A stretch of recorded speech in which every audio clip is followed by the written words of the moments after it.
Bismillah. Assalamualaikum warahmatullahi wabarakatuh. Assalamualaikum warahmatullahi wabarakatuh. Bismillahirrahmanirrahim. Alhamdulillahi rabbil alamin. Assalatu wassalamu ala asyrafil anbiya wal mursalin. Sayyidina wa habibina wa maulana Muhammad wa ala alihi wa sahbihi ajma'in. Qala subhanaka la ilma lana illa ma 'allamtana innaka antal alimul hakim. Wa qala rabbi shrah li sadri wa yassir li amri wahlul 'uqdatam min lisani yafqahu qawli. Amma ba'du. Para sesepuh, bini sepuh ingkang kula hormati, para pengurus masjid ingkang kula hormati, para sedoyo jamaah, bapak-bapak, ibu-ibu, hadirin wal hadirat ingkang kula hormati. Alhamdulillah, pagi hari ini kita diberikan kesehatan, diberikan kesempatan sehingga kita bisa hadir, bisa silaturahmi dalam rangka acara majlis ta'lim, majlis khair, majlis dzikir yang mudah-mudahan semua dengan hadirnya kita di tempat ini, kumpulnya kita di tempat ini dijadikan sebab, dijadikan wasilah besok kita berkumpul di surganya Allah Subhanahu wa taala. Amin, Allahumma amin. Salawat dan salamnya kita haturkan, kita sampaikan kepada Kanjeng Nabi Muhammad sallallahu alaihi wasallam, yang mudah-mudahan kita semua mendapatkan syafaat, mendapatkan pertolongan dari Kanjeng Nabi Muhammad sallallahu alaihi wasallam. Amin, Allahumma amin. Para jamaah, Bapak, Ibu, hadirin wal hadirat ingkang kula hormati, saderenge pengausan kita awali dengan bacaan Ummul Quran ala hadhihi niyyah. Al-Fatihah. A'udzubillahi minasyaitonir rajim. Bismillahirrahmanirrahim. Alhamdulillahi rabbil alamin arrahmanir rahim maliki yaumiddin iyyaka na'budu wa iyyaka nasta'in ihdinas siratal mustaqim siratal ladzina an'amta 'alaihim ghairil maghdubi 'alaihim waladdallin amin. Para jamaah yang dirahmati oleh Allah, di kesempatan pagi hari ini kula nyampeaken satu makalah atau suatu nasihat yang mana nasihat ini disampaikan oleh salah satu sahabat Nabi namanya Sayyidina Umar. Beliau berkata dalam makalahnya, an Umar radhiyallahu an, husnut tawaddud ilan nas nisful aqli wa husnus su'al nisful ilmi wa husnut tadbir nisful ma'isyah. Ada 3 penjelasan daripada Sayyidina Umar atau nasihat dari beliau. Yang pertama, kata beliau, orang yang menciptakan mahabbah, orang yang menciptakan kasih sayang, maka orang itu akalnya separuh sempurna. Jadi separuh akalnya sempurna, berarti dia akalnya baik.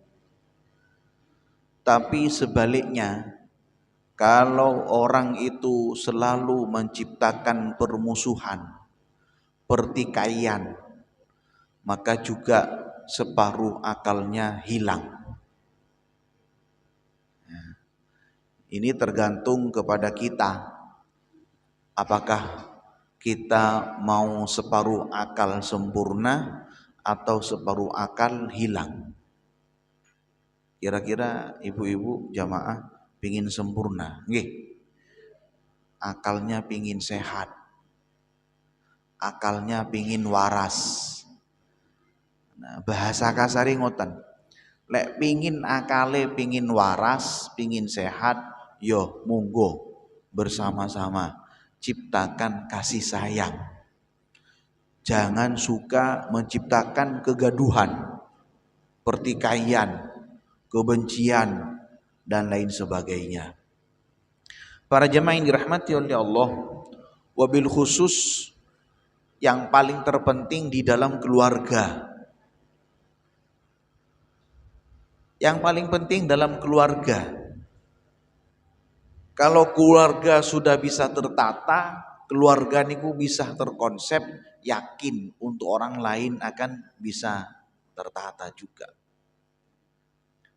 Tapi nyuwun pangapunten, kalau di dalam keluarga isini udar-udur, nesa-nesu, ngeproi, murang-muring, kadang-kadang terbawa dengan orang lain, sehingga dengan sebab permasalahan yang ada, kadang-kadang yang menjadi korban itu orang lain. Gini apa nggih? Sebagian. Kadang-kadang yang menjadi korban orang lain, padahal yang punya masalah dia. Nah mula kata Sayyidina Umar, lek pingin kita itu akal kita separuh itu baik, sempurna, sehat, waras, maka monggo ciptakan kasih sayang. Ciptakan persahabatan, persaudaraan. Jangan ciptakan permusuhan. Para jamaah yang dirahmati oleh Allah, karena apa yang disampaikan oleh Sayyidina Umar ini yang pertama berkaitan dengan masalah tingkah laku, ya, masalah tingkah laku, maka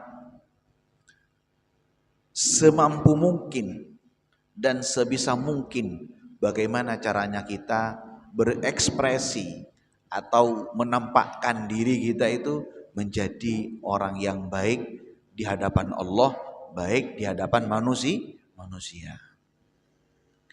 Para jamaah yang dirahmati oleh Allah, ada satu hadis Nabi, kata beliau, mudaratun nas sadaqah, ay mulatafatun nas bil qaul wal fi'l yuthabu 'alaiha thawabus sadaqah.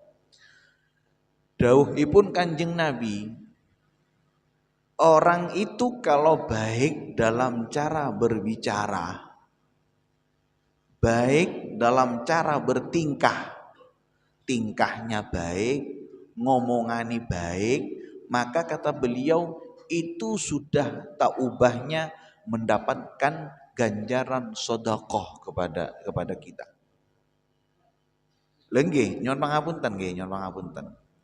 Orang sedekah, kalau kita pingin sedekah, itu tidak harus nyemplungin duit nang kotak.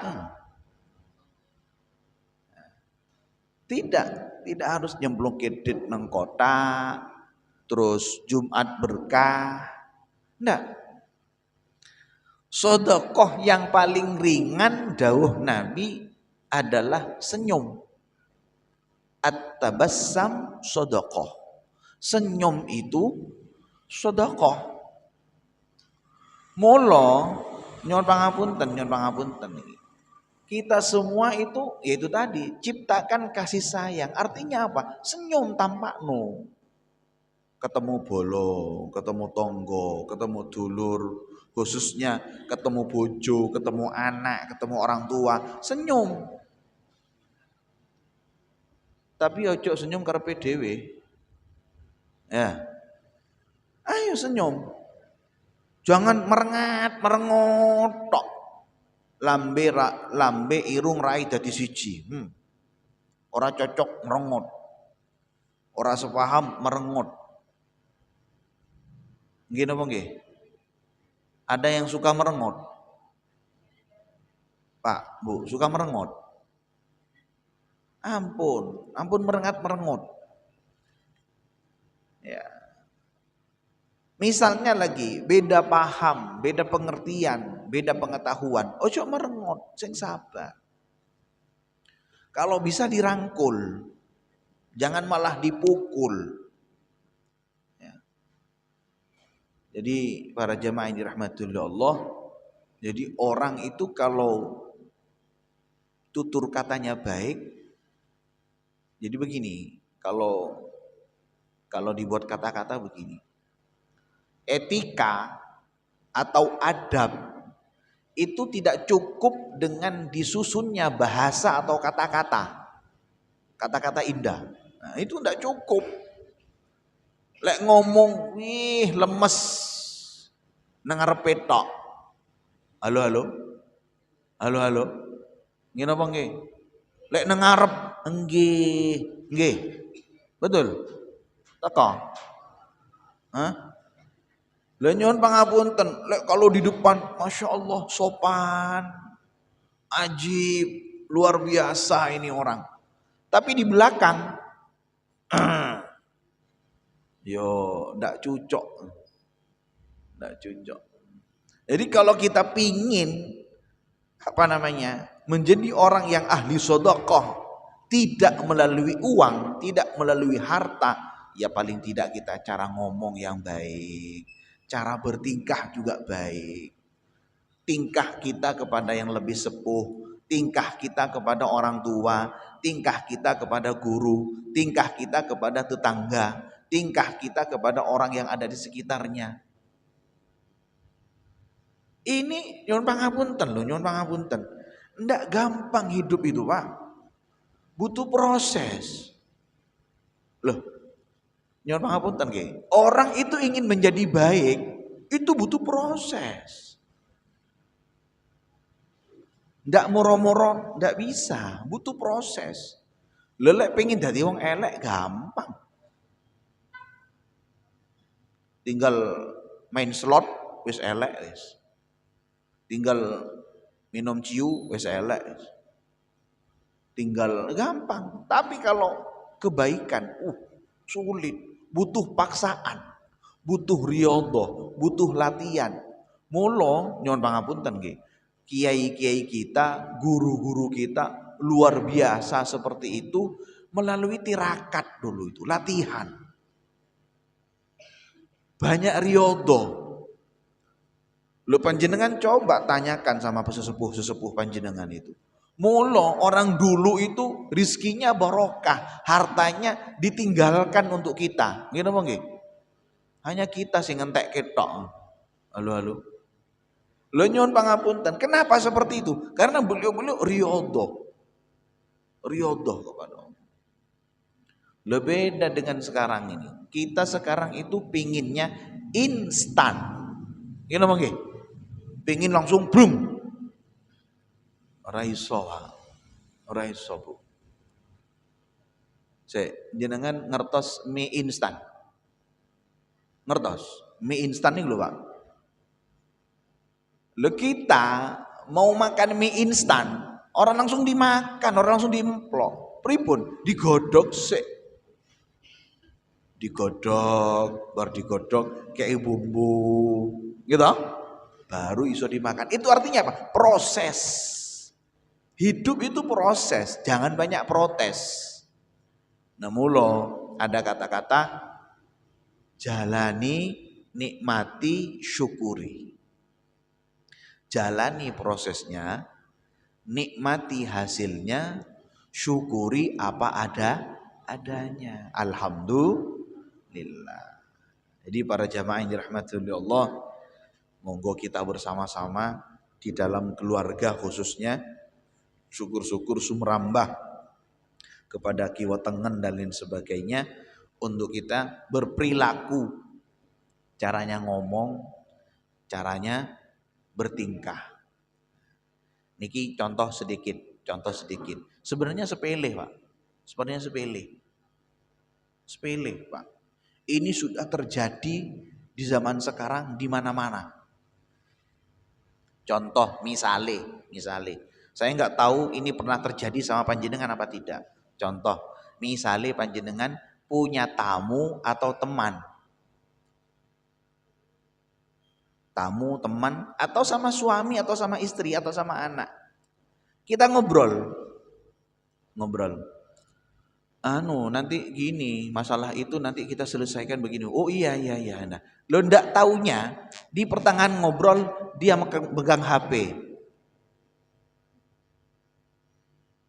Kira-kira panjenengan pripun? Perasaani pripun? Halo. Lo ini salah satu etika ini. Maaf lo. Ini salah satu etika. Ketika asyik ngobrol, moro-moro menang nyekel HP.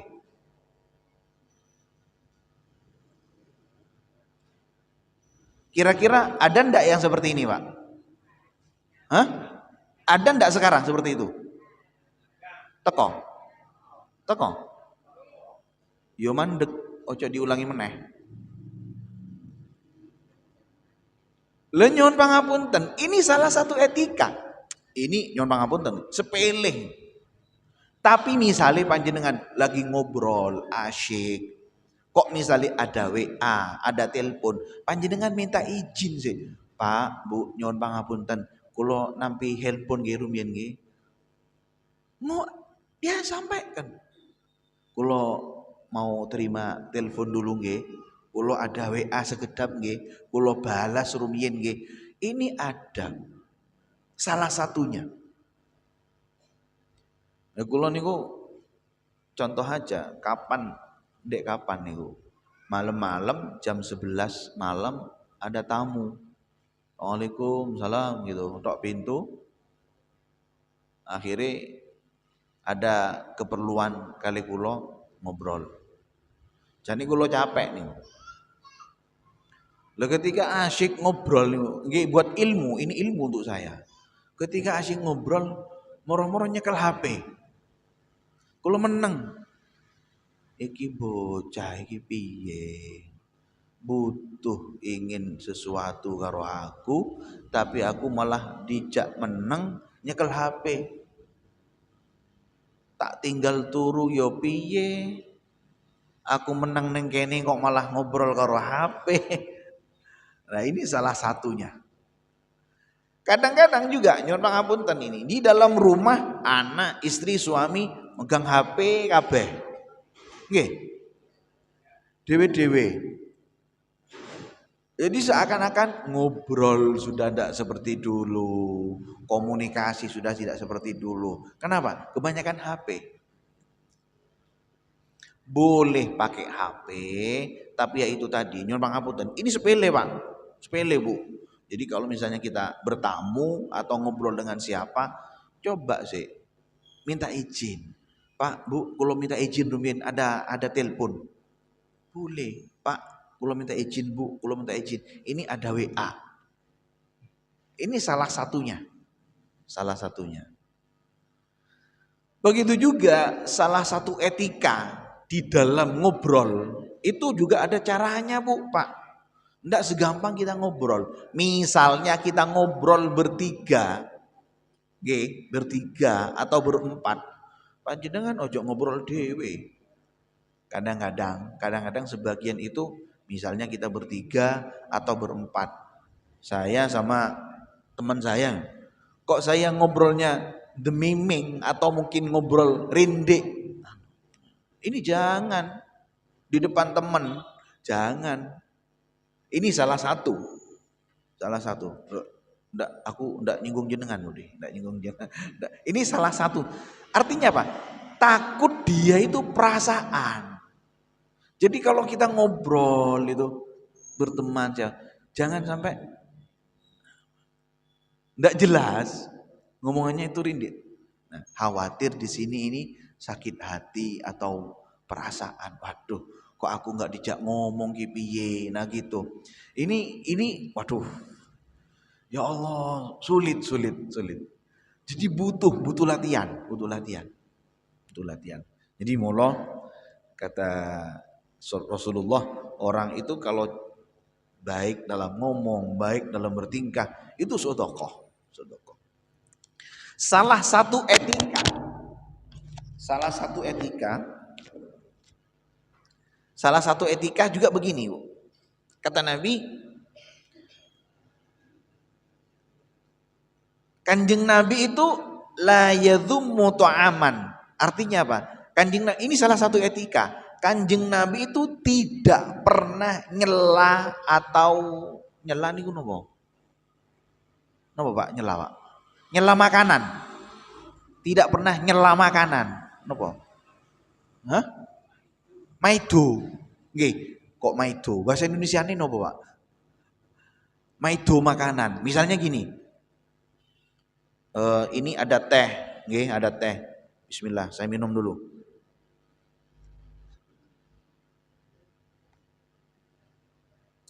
Cocok, enak. Jadi jangan sampai ketika kita nyicipi makanan atau makan makanan, makanannya dicela. Opo iki makanan asin ora enak. Makanan kecut, makanan mambu. Gini apa nggih? Pernah jenengan kayak gitu? Pernah? Teko? Oh, jangan diulangi lagi. Misalnya maaf, masuk ke satu warung, misalnya ini, beli apalah, makan, kok makanannya nggak enak, jangan langsung jenengan makanan nggak enak didol. Ayo mulai, jangan kayak gitu Pak, jangan. Rasulullah niku salah satu ini adab, tingkah. Rasulullah nggak pernah nyela makanan, nggak pernah. Hanya pernah ada kejadian, bukan hanya sih, pernah ada kejadian kepada Kanjeng Nabi. Suatu saat Kanjeng Nabi niku punya tetangga Nabi itu punya pohon jeruk. Punya pohon jeruk. Nah, saat itu jeruknya berbuah dan waktunya panen, dipanen sama tetangganya. Nah kok ndilalah Kanjeng Nabi niku entuk hadiah, dikasih Kanjeng Nabi itu. Nah, mula ini salah satu contoh nih dari zaman Nabi. Kalau panjenengan punya buah-buahan, pelem, klengkeng, atau apalah di depan rumahnya, ojo dipangan dewe. Tonggo kiwa tengeni, nyo nyicipi, nyo kasih. Nah saat itu Kanjeng Nabi itu tetangganya itu punya pohon jeruk. Ketika pohon jeruk itu dipetik, Kanjeng Nabi dicausi. Ketika Nabi diberi makanan jeruk itu tadi, buah jeruk, di sekitarnya ada sahabat. Loh, sing ngasih jeruk niku ngenteni Nabi, nunggu Nabi ketika Nabi dahar jeruk. Nah ini Nabi ini menjaga, akhirnya jeruknya dimakan namanya. Makan. Didahar sama Nabi. Sahabat niku artinya kok dungaren kata sahabat. Kanjeng Nabi kok orang ngasih kami. Biasanya Kanjeng Nabi niku kalau ada makanan, ada daharan, sahabat dikasih semuanya, yuk makan. Loh ini kok enggak? Kata sahabat. Terus makan setelah habis apa? Orangnya yang punya jeruk itu tanya, "Pripun Nabi, rasa jeruknya?" "Alhamdulillah, enak." Yang punya jeruk pulang, sahabat tanya, "Ya Nabi, kenapa kami kok tidak dikasih jeruk, kok ketinggali panjenengan enak makan jeruknya?" Akhirnya Nabi panggil sahabat, "Sini tak kasih tahu. Sebenarnya itu jeruk tadi ndak manis, kecut. Saya," kata Nabi, "menjaga yang ngasih. Perasaannya takut sakit. Kalau misalnya saya jeruk tadi itu kasihkan sama kalian, pasti kalian bilang, wah kecut." Kan kalau kecut ini kecut. Nah, khawatir Nabi itu menjaga terjadinya hal itu sehingga jangan sampai orang yang ngasih kecewa dengan tingkah kita. Itu enggak boleh kata Nabi. Nah, kan makanya kita harus hati-hati dalam bertingkah. Wala yanharu khadiman. Kanjeng Nabi itu tidak pernah menyulitkan orang lain. Apalagi misalnya di rumah kita punya khaddam. Nggih nyuwun pangapunten nggih. Kalau memang niatnya kerja ya ndak apa-apa. Tapi yo kalau bisa, kalau sekiranya kita mampu kita lakukan sendiri, nggak usah nyuruh orang. Aku kan bayar. Iyo bayar. Tapi yo kalau sampai orang lain itu merasa kesulitan, yo jangan. Artinya apa? Jangan menyulitkan orang lain. Kadang-kadang kita kan ini kan isone yang ini tok toh. Ngono. Jangan. Selagi kita mampu, ayo. Lah kula niku punya guru ketika saya masih di pondok, namanya almarhum Kyai Hasan bin Nawawi. Suatu saat beliau niku ada tamu satu mobil mungkin. Ya. Beliau itu Bu, Pak nyuwun pangapunten. Damel kopi piyambak. Untuk nyuguhi tamu itu loh Pak. Untuk nyuguhi tamu, digawe kopi piyambak. Selesai itu, ya dibawa kayak gini nih, bawa. Suguhno, monggo. Tamu itu berpikir, setelah ya Allah, padahal nyuwun pangapunten nggih, beliau khaddam ada. Pelayan dia itu ada, santri yang melayani dia itu ada. Bunyai juga ada. Ketika kiai ditanya, pada juga nyuwun pangapunten, santrinya kalau sekarang santrinya sudah 15 ribuan, kurang lebih. Ketika kiai ditanya sama tamunya, Kiai, panjenengan kok damel kopi piyambak? Kok dibeto piyambak? Napa boten khaddam? Apa dawuhnya Kiai? Beb atau tamu, panjenengan itu adalah tamunya saya. Bukan tamunya khaddam saya. Jadi yang berhak bikin kopi saya. Wah ini luar biasa ini. Kalau kita kan piye? Mah, kopi. Bu, teh. Gini apa nggih? Halo. Loh, beliau itu kalau belanja ke pasar sendiri bawa kresek plastik niku.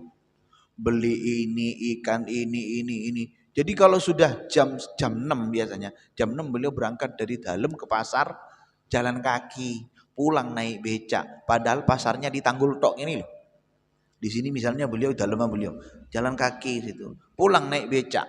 Ketika naik becak dari Tanggul itu ke sini, beliau itu ngambil ongkos. Kalau ngambil ongkos,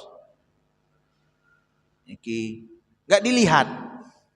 Jadi pokoknya ngambil kasih, ngambil dikasih. Ternyata tukang becak niku kalau kiai yang naik seneng. Kenapa seneng? Karena kiai itu ketika ngasih nggak dilihat uangnya. Kadang-kadang berapa? 100 ribu, 50 ribu, 20 ribu. Dari Tanggul sini loh naik becak 100 ribu pokoknya. Nah suatu saat niku ternyata hikmah daripada beliau itu ngambil uang segitu.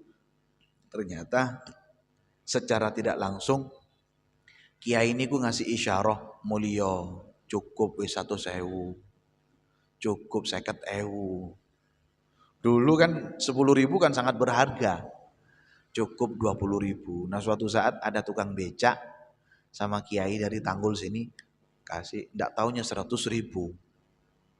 Pingin jek ngenteni penumpang meneh, mbok menawa enek penumpang meneh.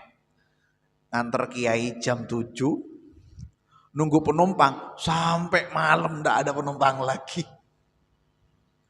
Oh ternyata hikmahnya ketika sudah dapat rezeki segitu pulang, keluarganya mau makan Maksudnya seperti itu.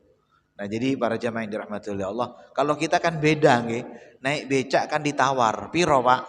Halo? 20, wis 10.000. Tawar menawar kita. Ya.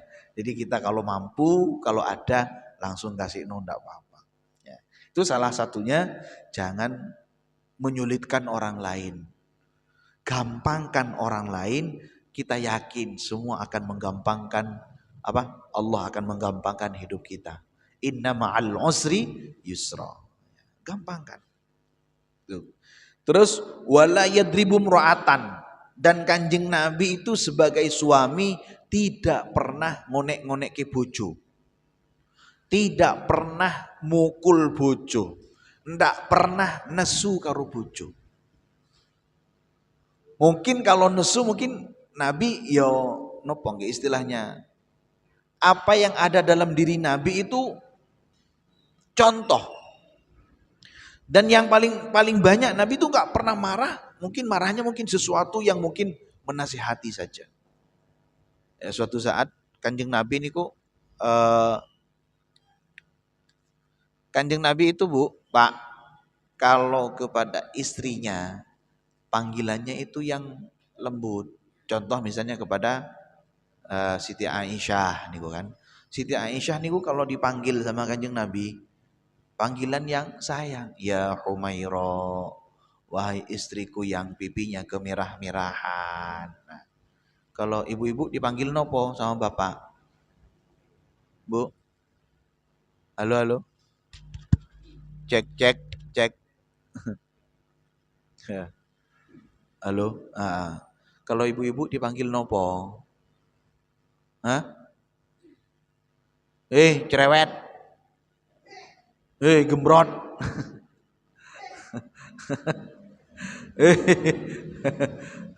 Nah, kadang-kadang kan panggilan kasih sayang nggak ada, sehingga di dalam rumah itu ya sini patut toh. Cobalah sayang, mah, mama. Jadi piye caranya itu dalam suatu keluarga itu, yaitu contoh Nabi, ya, contoh Nabi. Itu salah satunya. Begitu juga kata Nabi, orang kalau sudah menciptakan kasih sayang dalam keluarga dan sekitarnya, maka yakin Allah akan sayang kepada kita. Tapi sebaliknya, ketika orang itu menciptakan permusuhan, pertikaian,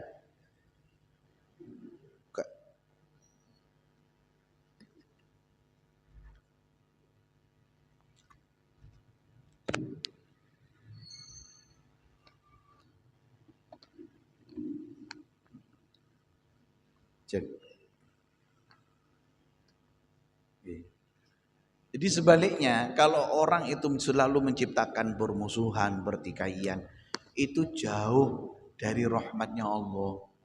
Kenapa? Karena orang yang suka seperti itu putus silaturahminya. Akhirnya apa? Putus dengan rahmatnya Allah.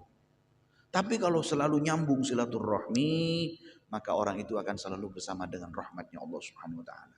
Mula awake dhewe niku sedaya sareng-sareng untuk selalu menyambung silaturahmi. Misale ada pertanyaan, aku wis pengen nyambung karo dulurku, tapi aku cek digedeng, cek dimusuhi. Iki piye iki? Nah, ini kemarin ada kejadian. Saya sudah berusaha untuk menyambung persaudaraan. Tapi aku cek dimarahi. Maksudnya dia cek benci sama aku. Padahal aku sudah apapun kesalahan-kesalahan aku minta maaf. Sudah aku minta maaf. Tapi selama ini aku nggak kayaknya tak pernah punya salah. Akhirnya kalau tak tingali, ternyata memang dia nggak punya salah. Hanya kakak-kakaknya, dulur-dulurnya itu iri saja. Ngertos iri. Iri ngertos. Napa niku iri? Napa? Napa Pak? Iri niku napa? Ya mungkin dia itu di sawang, itu irupe pena kan. Enak. Padahal dia, saya nggak apa-apa, Us. Ya aku ya kayak gini. Jadi kita gampang. Kalau saya jawab, kalau ada orang ngiri sama kita, maka kita harus nganan.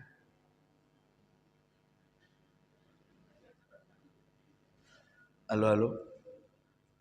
Kalau ada orang ngiri sama kita nganan aja. Nek podo ngiri ini maka ya koyo konvoy. Oh. Ya, nganan aja. Saya akhirnya sampaikan PDKT lagi, pendekatan lagi, sudah Us. Ya wes, sekarang kalau sudah seperti itu minta sama Allah, minta dilunakkan hatinya, minta ditenangkan hatinya biar nyambung kembali. Jadi seperti itu para jamaah. Itu yang pertama. Jadi orang itu kalau menyambung ataupun berbuat baik kepada orang lain, maka separuh akalnya sempurna. Yang kedua,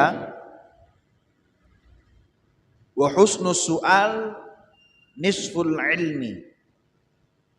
Nah, wa husnus su'al ay lil ulama nisful ilmi, li'anna al-ilma yahsulu bihi. Yang kedua ini, kata Sayyidina Umar, jangan malu bertanya. Bertanya saja, tapi kepada yang sudah mumpuni, yang sudah paham ilmunya. Dan perlu kita tahu, orang bertanya itu ada tiga hal, ada tiga tahapan. Tahapan yang pertama, orang bertanya itu memang dia tidak tahu, tanya. Tujuannya apa? Biar tahu. Itu yang pertama. Yang kedua, orang bertanya itu dia tahu tapi pura-pura tanya. Tujuannya apa? Ben konco kiwa tengene ngerti kabeh. Misalnya contoh, Ustadz saya mau tanya, padahal dia sudah tahu. Boleh ndak kalau misalnya saya perjalanan ke Karangpandan, terus saya nyampe di sana dari Solo Karangpandan, sholat saya di jamak, dikumpulkan jadi satu, boleh ndak? Padahal dia sudah tahu jawabannya, boleh, tapi sempurna. Misalnya panjenengan dari Solo ke Karangpandan, berangkat jam segini, pulangnya nanti jam 5 sore atau jam 4 sore. Itu sholatnya boleh di jamak takdim ataupun jamak takhir, itu 4-4, tapi diusahakan takdim 4-4 sempurna. Ya. Tapi kalau sini Semarang atau perjalanan 82 kilo, sini Surabaya, itu juga boleh di jamak, bahkan boleh dikosor menjadi 2-2 tok. Nah, sini mana? Karangpandan itu boleh di jamak sudah, tapi sempurna 4-4. Nah, ini kok misalnya ada yang bertanya seperti itu, tapi dia tahu jawabannya, tujuannya untuk ngasih tahu yang lain, boleh, enggak apa-apa. Yang enggak boleh ini yang ketiga. Lepripun ngetes. Ngertos ngetesnya. Tak tekoki wae, kira-kira ustaz iso jawab ora iki. Kira-kira iki wong iki iso jawab ora. Nah, yo itu yang enggak boleh. Ya, enggak usah ngetes-ngetes wong. Yang penting kita kalau ingin bertanya, memang kita tidak tahu atau mungkin kita tahu biar konco-konco yang lain tahu, enggak apa-apa, tanyakan saja. Kadang-kadang kita kan malu mau tanya. Gitu. Tapi kalau sekiranya malu yo enggak apa-apa, mungkin ya pokoknya intinya tanyalah hal-hal yang sekiranya tidak tahu, khususnya tentang masalah agama. Masalah bab sholat, masalah ibadah, tanya kalau nggak tahu. Dan bertanya kepada yang ahlinya. Atau mungkin suatu hal-hal yang lain, masalah perdagangan, tanya kalau nggak tahu. Kadang-kadang kita kan gengsi, mau tanya izin, gengsi kita itu. Wah, usahakan engkau lihat aku tekok, engkau aku dikira bodoh. Nah, ini kadang-kadang ada timbul seperti itu. Ya jangan. Pokoknya kalau kita nggak tahu ya udah tanyakan aja. Nah, seperti itu. Nah, ini misalnya ya saya katakan tadi kalau bertanya tanyakan kepada bidangnya. Contoh misalnya, kita punya teman, kok teman kita jualannya sembako, beras, misalnya toh, minyak goreng. Nah, kok suatu saat awake dhewe kok regone wesi per kilo piro, ya ora iso mungkin, tidak mungkin tahu. Ya. Jadi tanyakan ke bidangnya. Sehingga kata Sayyidina Umar, husnul su'al nisful ilmi. Orang itu bertanya itu adalah separuh daripada ilmu. Mulu kalau kita nggak tahu ya tanyakan. Itu yang kedua. Yang ketiga, wa husnul tadbir ay ijra'ul umur ala ilmil awaqib nisful ma'isyah wa hiya maksabil insan alladhi ya'ishu bisababih. Ya. Ini intinya husnudzon sebenarnya. Husnudzon itu berprasangka baik kepada siapa saja. Zaman sekarang itu lebih banyak husnudzon apa suudzon? Ya Pak? Bu, lebih banyak husnudzon apa suudzon?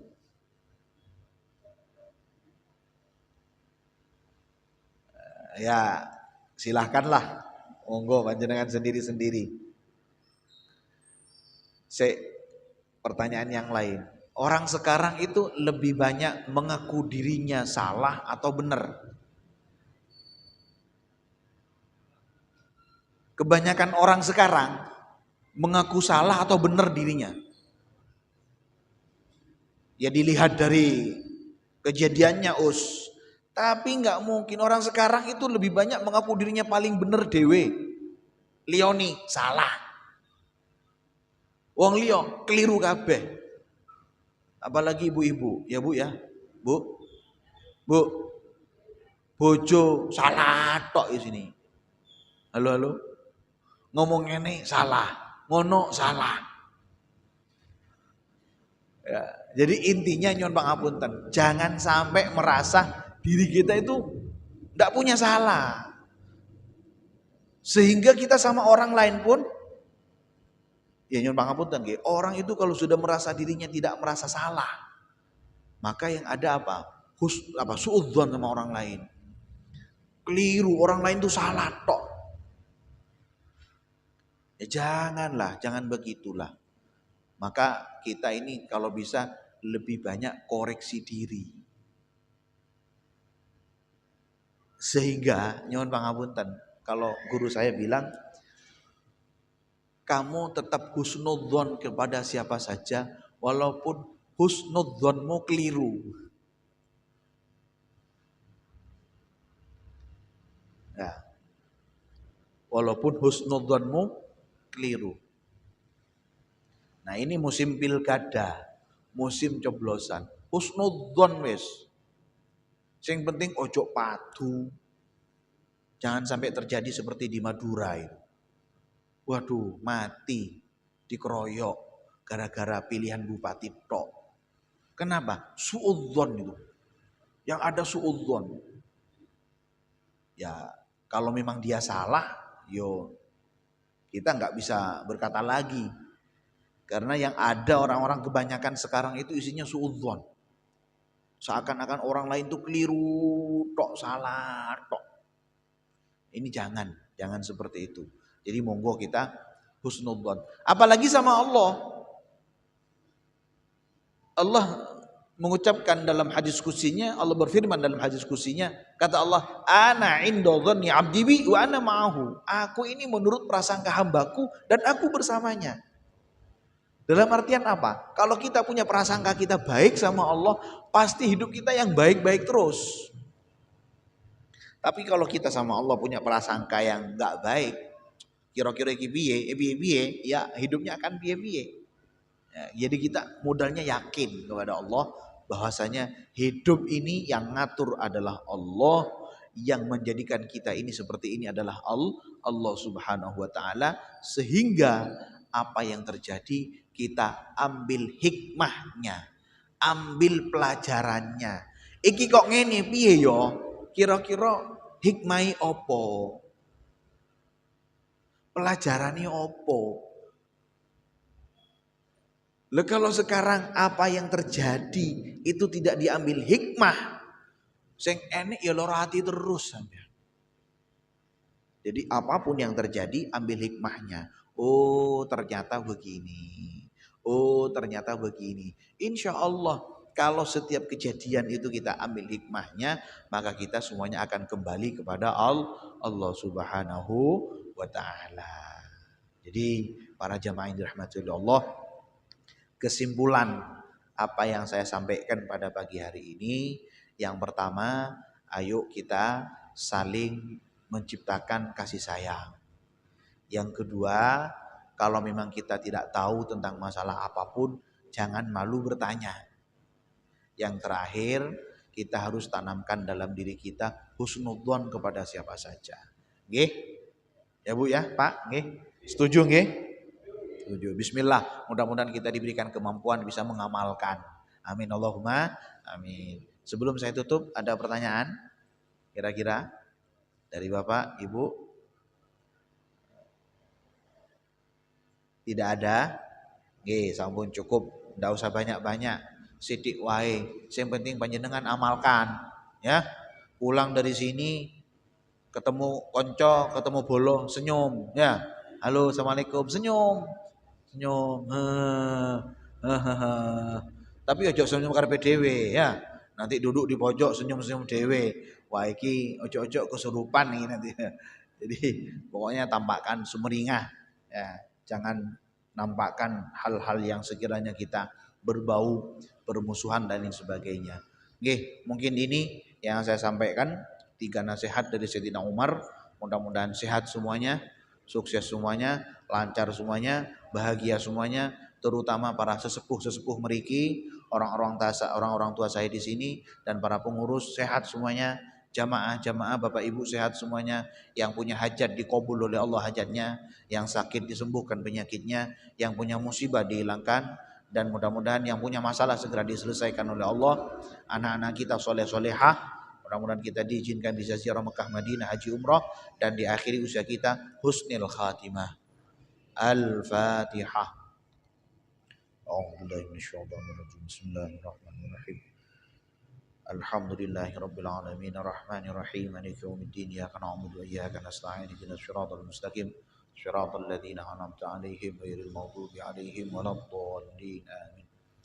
Nyuwun pangapunten kalau misalnya tidak sampai jam 7 karena kalau terlalu banyak tema ataupun penyampaian takut panjenengan tidak mampu atau tidak bisa mengamalkan. Sepenting sithik saged ngamalkan. Gitu nggih? Ya, sedikit aja, nggak usah banyak-banyak, yang bisa kita tiap hari bisa mengamalkan, khususnya pun kula piyambak. Mudah-mudahan bisa mengamalkan. Mungkin ini yang saya sampaikan. Allahumma ihdinas siratal mustaqim, Allahumma fiqil aqwamit thoriq. Assalamualaikum warahmatullahi wabarakatuh.